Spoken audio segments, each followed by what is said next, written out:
Good day everyone, my name is Joycel Ramos Abinido, and today's video we're going to discuss about one of the major parts of speech, which is adverbs. Major parts of speech are different types of words we use when we speak and write. There are 8 major parts of speech such as noun, verbs, pronoun, adjectives, adverbs, preposition, conjunction, and interjection. So, what's an adverb?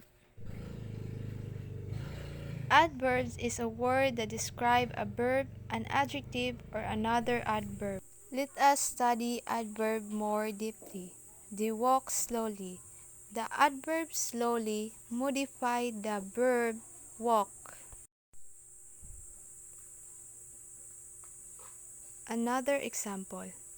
It was fairly clear day.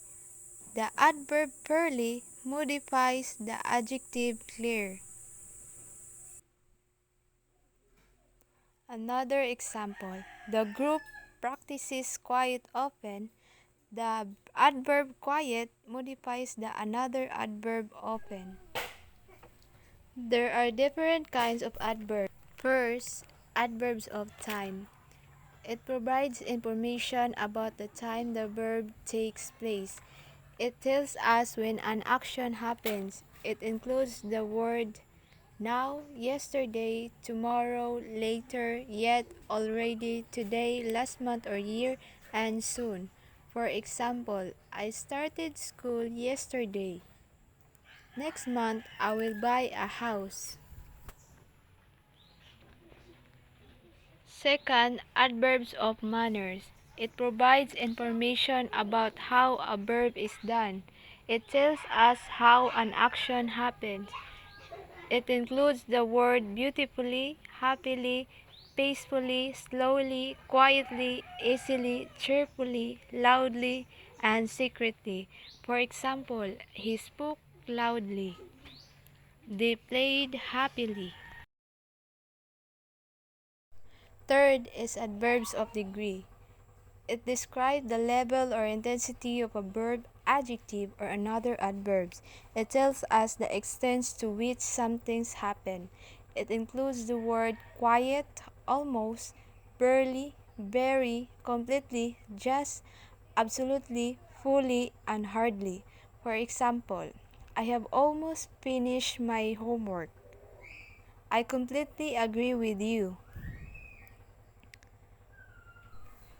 Fourth, adverbs of place. It tells us where the verb is taking place. It includes the word away, outside, in front, inside, over, under, here or there, upstairs, and towards. For example, the cat was playing outside. She was hiding behind the sofa. And the fifth is adverbs of frequency. It tells us how often something occurs. It includes the words always, usually, normally, frequently, sometimes, occasionally, seldom, rarely, and never. For example, she regularly visits the park. I occasionally eat pizza. Let's have some review on how to find an adverbs in the following sentence. Yesterday, we very carefully planted pretty flowers outside. So, here's the hint. There are 4 adverbs in the sentence. The word yesterday is an adverb that tells when we planted the flowers. Carefully describes how we planted the flowers. Very describes to what extent we were careful. And outside describes where we planted flowers. Pretty is not an adverb, it's an adjective because it describes a noun, flowers. Let us take some examples on how to use adverbs in the sentence. For example, the dog wagged his tail and jumped. How can you add some adverbs to the sentence to make it more detailed and interesting? There are many ways you can add adverb in the sentence. You might say the dog happily wagged his tail and jumped up and down, or maybe the dog always wagged his tail and jumped excitedly. So remember that adverbs are words we use to describe verbs, adjectives, and other adverbs.